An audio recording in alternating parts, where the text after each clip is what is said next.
Hello, friends. A highly unusual visit to Sports Bar just ahead. Hello, friends.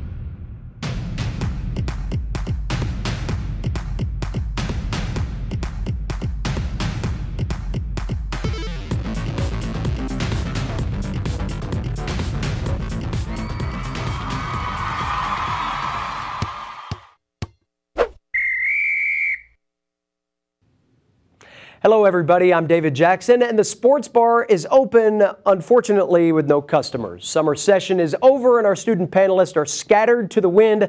So this week it's your two friendly barkeeps, myself and Sam Smith. Sam, where'd everybody go? Welcome. We ran them off. I tell you, with your schedule, it's a surprise you were with us today. I think what we're finding out is that we have students that are moving and luckily they did not call us for any assistance because I don't know how much I could have been. And if you've driven in any streets in Boone, you know some of them are gone and some are coming back. So. Yeah, all of the U-Hauls in town certainly occupied. So this gives us a chance to run through the topics of the week, of course. And starting first in the NFL, we'll get into training camp in a moment. But a lot of national discussion centering around Tom Brady, his suspension being upheld by Roger Goodell. Now there's other legal ramifications to within this that could make this story drag out even longer.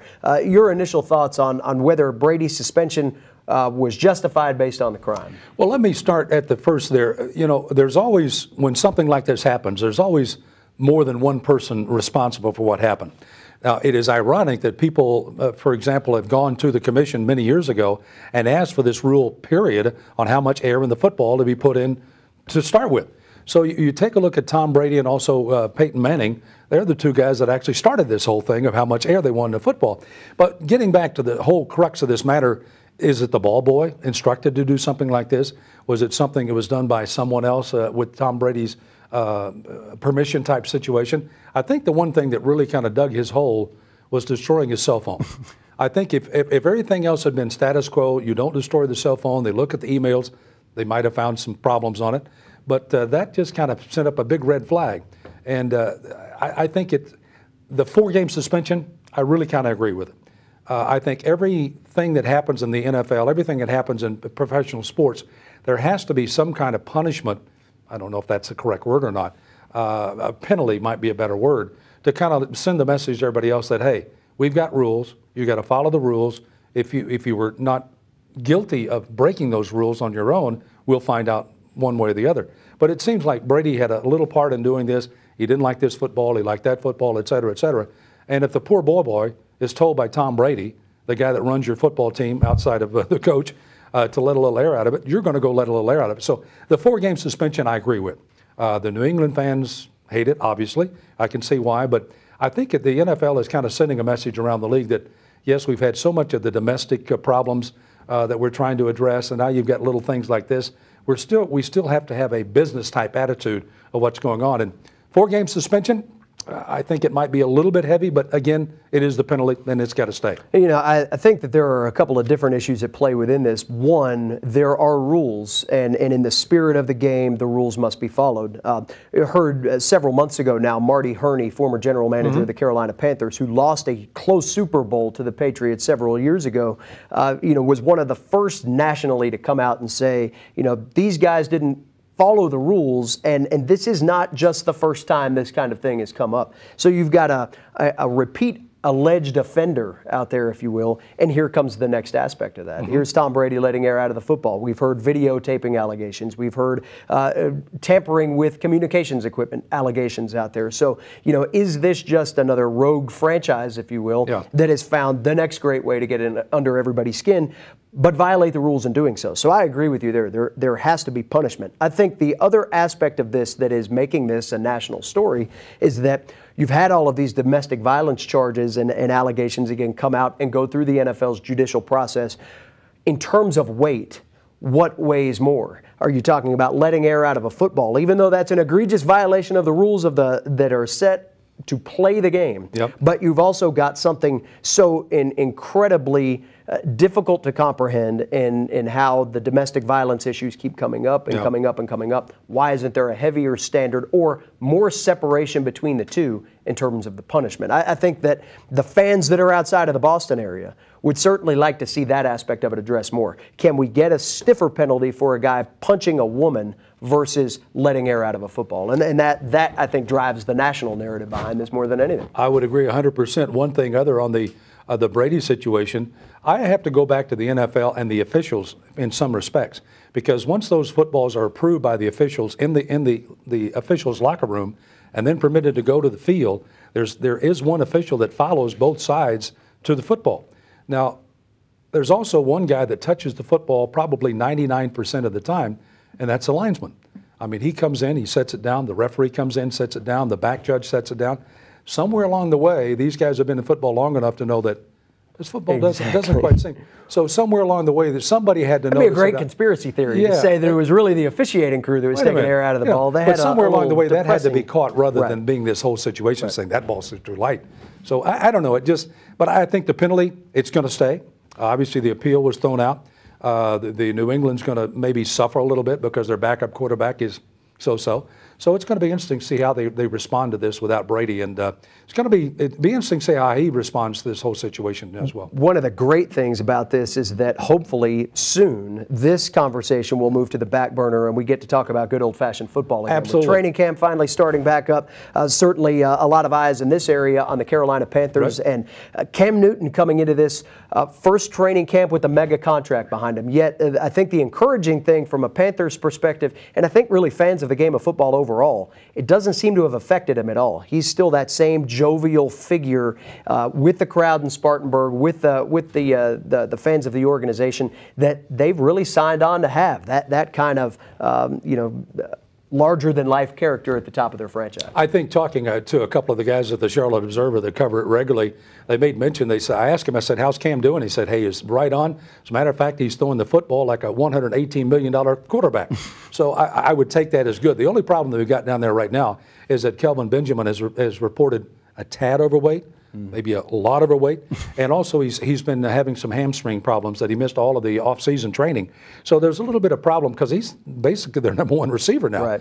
Right. They've got some new players that are coming in. Both of these writers I talked to are very happy with it. Cam is starting to get on the page with them. As you well know, the quarterback and the receivers, if you're not on the same page, you just throw it out the window. They say they're on the same page. The only problem they have also now is protecting Cam Newton on the blind side. Right. They're making some changes on that side of the line, and they've lost some people over there. They brought some people in, and they say that's kind of a little bit of a gray area right now, that if that offense goes, that backside has got to be as solid as a rock if Cam's going to operate. Right, and no pun intended, they bring in Michael Orr to protect Cam's blind side. He, of course, was the feature of that movie that was put out not that long ago, so kind of ironic there. But, you also look, I think one of the most intriguing aspects of training camp and what maybe the first 3 weeks will yield is how valuable will Devin Funchess be after seeing him firsthand last fall? This is a special kid. But also, how quickly can he get on the same page, as you were just talking about, with Cam Newton, with Kelvin Benjamin, and make that receiving core, while maybe not necessarily as deep talent-wise overall as they'd like it to be, but you're talking about infusing a key weapon here that could be every bit as impactful this year as Benjamin was last year to the Panthers' overall offensive play. I think the offseason training was very beneficial there, because this is an area where Cam didn't attend all of that, obviously. He was there occasionally. But you're still getting a ball after ball after ball, and it's a situation where if you can kind of get your own rhythm going before you get to training camp, build your own confidence, and I think this kid certainly has confidence. I think it's a real plus for him, and I think he's got a great opportunity. The two writers didn't mention him per se, but they said our receiving depth now looks much better than it did last year. Speaking of confidence, how about Josh Norman? I mean, the guy never keeps his mouth shut, but it seems like right now he's backing it up, and that to me seems to be okay. If you can go out there and make the plays, especially out of the defensive backfield, a little chatter is almost necessary in today's game of professional football. Well, if you play the National Football League, the one thing you probably need a class on in college coming out is trash talking. Because if you can't handle the trash talking, or if you can't dish it out, you're going to be in real trouble. And I think he certainly is a guy that can do both.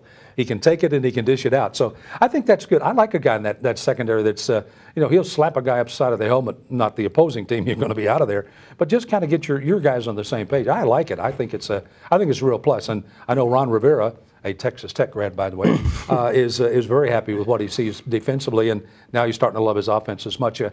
Running back situation, he's a little leery on what kind of depth he's got there, but I think it's going to be overall very good. And the offensive line outside of that blind side is looking very good as well. Last point on the Panthers here, talking running backs, and one of the things that came out of early training camp news was that Mike Tolbert's reported in fantastic shape. And to me, he's always been one of those guys, if Tolbert could be as effective, with 7-8 more carries a game now that D'Angelo Williams out. Jonathan Stewart's going to get the bulk of the carries, but if Tolbert can become the second back rather than the third, so much proof in the pudding of what he can bring to you in between the tackles, short yardage situations, pass catcher out of the backfield. To me, his versatility stands to be an area where, again, from an offensive diversity standpoint, the Panthers can take a major step forward because they've got a guy with so many skill sets. He can run block, he can pass block, he can run the football, he can catch it. I mean, he can bring the whole aspect of the running game forward a step or two, just basically by being on the field. And the writers also made it mention of the two-back set behind Cam Newton. What it does, it throws two blockers out there because Stewart's a pretty good blocker as well. You start getting that out and Cam Newton rolling out, that's a big weapon going either left or right. He can go either way, and with those two guys out of the two-back set, could be a real weapon for them. And then you got such great blocking tight ends on the Panthers job. So I think they look fairly solid. They're looking to try to win another conference championship and get in the playoffs. It's a winnable division. That's right. The only problem we got at Walford right now, it's hotter than heck down there. That's Spartanburg heat, July. Yeah, it makes sense, right? Speaking of training camp at the NFL level, you've got college football starting as well here pretty soon. Most teams will be in their preseason practice by the end of this week, depending on what their starting date is. From Appalachian's perspective, I know you cover college football and you've covered the FBS level quite a bit. This is a program that's starting to make its name at this level, and I think as the transition continues, this is an opportunity here for Appalachian to hopefully, with a solid campaign here in 2015, silence a lot of the critics about the move in general, but also make people feel pretty good about the fact that this team is in it for more than 1 year. This is setting up to be a pretty good long-term situation for Scott Satterfield. Well, obviously, you were down at the media day down in New Orleans, and it was almost like old home week with Georgia Southern and also Appalachian State. They're going, wait a minute, we've got two guys in here that can win this thing year in and year out. So I think that was a real plus. I really like the way everybody's talked about the 6 wins at the end of the season. You win 7 wins. They would have been bowl eligible last year. Now they are this year if they can get that hump over there. And being picked 4th or maybe even higher by the media and also by the coaches. Coaches more important to me, picking them 4th. And then having some very key games. And we were talking about the schedule just before we came on. And that was a situation where 3 really key games at home that the students better get tickets for these because these are going to be sellouts and big games. A lot of people are putting a ton of stock early in the Georgia Southern game. Certainly a Thursday night national television audience, and there'll be another national television audience for Arkansas State. Louisiana Lafayette has been the standard bearer in the league for quite some time, and that will be the final game of the home slate at least. For my money, I really think that Arkansas State Thursday night game on November 5th is going to have the most impact in terms of the championship race. Why is that? Arkansas State brings back a lot of talent. They've got probably, aside from Appalachian State, the best quarterback running back tandem in the league. From a defensive standpoint, not to make it too simple, they didn't lose a lot. That didn't mean necessarily they had a ton of talent there, but they didn't lose that talent. So there should be some continuity there that affords them some advantages. But then you look at the rest of it. Lafayette lost a lot of talent, especially on the offensive side of the ball. Best quarterback in the league last year is gone. You look at Georgia Southern, lost 4 out of their 5 offensive linemen, and that means everything to them. With that offense. Exactly right. And some others, similar depth issues. A couple of other teams like Georgia State and Troy aren't quite there yet. So you look at what everybody brings back, and to me at least in dissecting things, Appalachian State and Arkansas State sit a half step above everybody else that's in that championship pecking order. So to have an opportunity to decide the inside track at the race in early November and to have that game at home, I think just bodes well for the Mountaineers' chances and hopefully will set them up with a position to race 3 games to the finish and bring home a conference championship by the time Thanksgiving rolls around. David, actually the Sun Belt Conference really blew it because there's a game between Old Dominion and ASU over in Norfolk, and both the coaches are going, why aren't you looking at this as a big game? This is a big game early in the season. Right. Conference USA dictates the packaging. The home team always gets that chance. And this game between Appalachian and Old Dominion fell all the way through all of the checks and balances there and was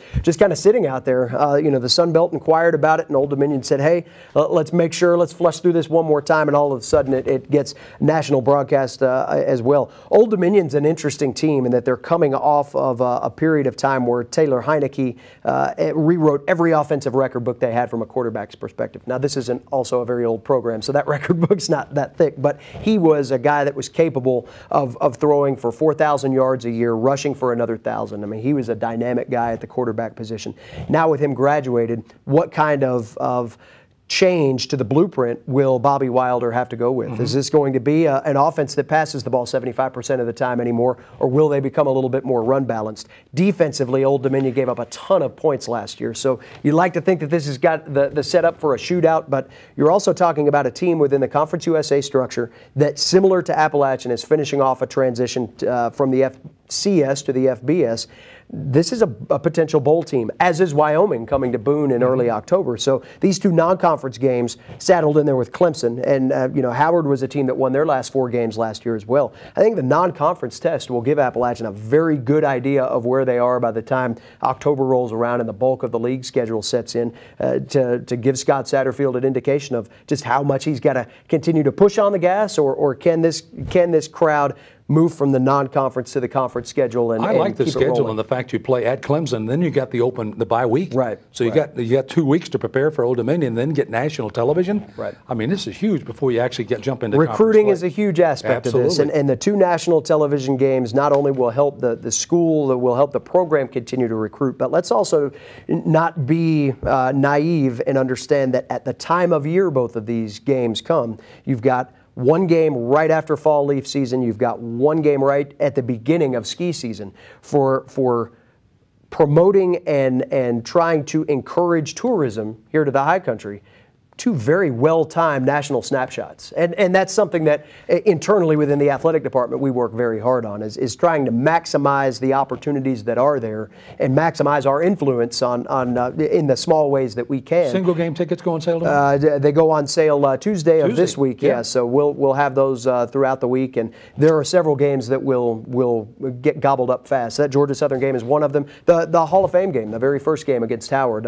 5 inductees going into a class that's got some real star power to it. So people will want to make sure they get into that. A couple of other topics that we want to make sure that we have the time to get to. Let's switch the page over to golf for a moment. I know that a lot of folks saw Tiger Woods become relevant again over the weekend, and then he didn't. But, or ended up flopping and lost the relevant aspect of things. But Sam, here's a guy that's been a polarizing figure, but, it's a shame that his downturn has taken attention away from just some incredible storylines amongst that next group of golfers that could potentially take the sport forward. It has been, and when you take a look at what happened, of course, the Nicklaus, the Palmers, the Players, the Trevinos, these are guys that you kind of looked up to, and then you got guys coming along, Freddie Couples and others that people really kind of got behind. But Tiger was starting to really start to feel his oats just about the time that those guys were in there going into the senior tour. And I don't begrudge Tiger what he did, and the fact a tremendous player. But the fact that he had so many personal problems, and he's really, and I hate to say this on the air maybe, but I'm going to say it anyway, Tiger's really not a very nice guy. I mean, when you follow a tournament around and all of a sudden you go into a media room and you see he had a bad day, it's kind of snarly. And so he's not a guy that really you kind of like, other than you see him hitting these marvelous shots on the golf course and you go, this may be the greatest player ever to play. But there's so many young players, David, that are out there right now. Jordan Spieth, the young man from Dallas, I being from Texas, and my son went to the same high school he went to. His dad is the president of the booster club of the high school, and just a tremendous family. You've got guys like this. You got McIlroy, who's, I think, when he's on his game, puts Tiger in the shade, to be honest with you, what he can do. And the list goes on and on. Jason Day out of Australia, I love his game. And you've got players that if people would just kind of hang themselves on their star for a while. Just kind of watch them, look at their demeanor, watch how they play, and I think they'll find out that Tiger being down right now, and I will say it right now, he will not win another major. He will win maybe some other tournaments, but he will not break Nicklaus's record of 18 majors. But Tiger on his way down, there's so many young players that can help golf. Golf is dying. We don't have enough of the young players. Matter of fact, the students of ASU, I'd love to see you maybe on your off time when you're not studying, and I hope you do, to get out and play the Boone Golf Club. Go up to Red Tail. Go over to wherever it happens to be for a public course. Even go out to the par 3, the Willow Creek, and just hit and have some fun. Take 4 or 5 buddies with you. You young ladies, take some of the ladies from sorority. Go out and just have some fun and try to put some more things in. One thing that's happening in golf, I don't know if you're aware of it, it's called Top Golf. And what it is, it's basically it's on a humongous set of grounds. It's a 3-tier driving area. Behind it are tables, and what they're doing, it's kind of a social media thing. They're letting you come in, you eat, you drink. Oh, it's your turn to hit. So you go out and you hit a couple of balls, then you come back and you finish your hamburger or your beer. And what it is, it's building. It's making golf cool. Exactly. That's what Tiger Woods did back in the mid-'90s is to my generation. He made golf relevant because, you know, we could connect with our grandfathers being into Freddie Couples and Tom Watson was coming down the home stretch then and Nicholas and Norman and all those guys were transitioning like you mentioned. But Tiger Woods was a guy that looked like us from an age perspective that went out there and played the game at an incredibly high level. Now you've got all these other guys that, I mean, quite honestly, it was good, I think, that to see Ricky Fowler play well this weekend for a while.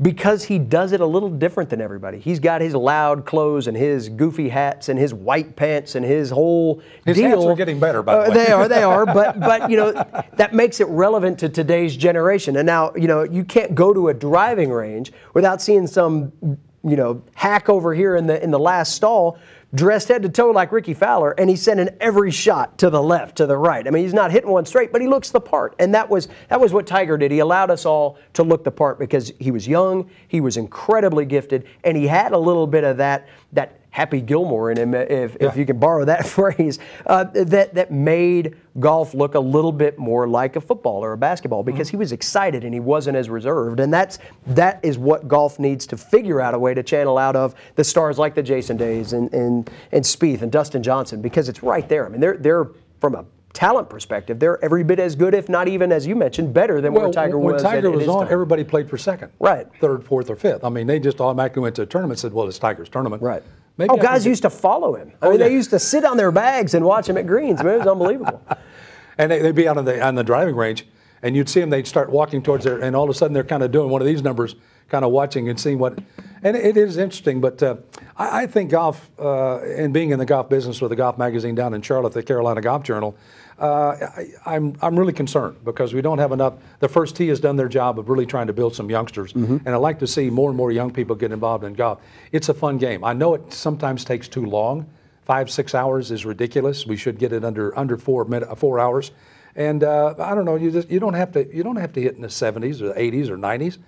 Average golfer is 105. Go out and hit it and have fun. I'm below average then. I like that. I like that. Or maybe I'm above average by being below the number. There you go. Wait a minute. I'll try to figure that out. Yeah. Get a slide rule and we'll figure that. A Major League Baseball trade deadline just passed. Some really intriguing pennant races shaping up. When you look at how teams were able to organize themselves, Toronto made the big splash. There were some teams that you expected to see more from, say the Chicago Cubs in terms of buyers, the Padres in terms of sellers. The Braves kind of threw everybody for a loop by getting rid of Alex Wood. I mean, that's one of the top talents out there from a starting pitching perspective. You felt like the Braves were going to try to build around him, yet they let the Charlotte native go by the wayside. And another interesting part of this whole thing, the trade deadline, July 31st, is come and gone, but there's an interesting part of this. It's called a waiver trade deadline. Many clubs are putting some of the big stars that they wanted to trade on what is called their waiver deadline now. If they stay there for 48 hours, then they have a chance they can trade them or ship him off to anybody they want to. And again, it's an interesting scenario. If a team picks them up off that waivers, they have to pick up the contracts, and some of those guys have some very big contracts. And that's where James Shields figures to go. Exactly. You know, and his contract is so upside down now with what San Diego paid to get him as a free agent, and now understanding that, you know, here's a franchise that's not that far off the pace. Exactly. Now they've got to go through the defending world champions and an incredibly stacked Dodgers team to get to the playoffs. Yeah. But you know, now you're looking at trying to find the proper suitor, and through the waiver deadline, it looks like that might be the more appropriate time to move him. I think, you go back to the Braves for a moment real quickly, a team that's clearly building for the future. But again, you look at what they gave up within their future. I just felt like Wood was going to be one of those guys you build a franchise around. He might not be Smoltz or Glavine, but he's the closest thing they've got to that right now. Why let that go? The final comment on baseball for me, season's too long. I think there's too many games. I really do. I know you got to make money with your home games, and that's where you're going to make some money. You know that Major League Baseball, by duration of season, is third in the pecking order of the pro sports. NFL season lasts the longest from start to finish. I got you. NBA is second. Major League Baseball is third. Good point. So there you go. Yeah, right. And now they just play every day. There's too many freaking games in baseball. Right. So too many opportunities potentially. Last topic for Beijing. Interesting deal here. The Olympics get assigned. The Winter Olympics go to Beijing. I believe this is the first area that's gotten both the Summer and Winter Olympics together. That's kind of an interesting aspect. But, on more home soil, Boston not going to get in the Olympics race for, I believe, 2024. Yep. But that might switch to Los Angeles. So you might have an opportunity for the U.S. to host a second Summer Olympics in one of the major media markets in the world. Beijing's interesting. In fact, the 2008 Summer Olympics, they had a horrible smog problem. Right. And the interesting part also is that all of the events that are being held in a swimming pool are going to be held in clean water.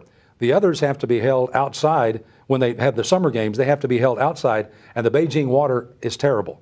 Now, the snow for the Winter Olympics, they've got to go 190 miles away from Beijing to get the snow. The snow will be 100% man-made.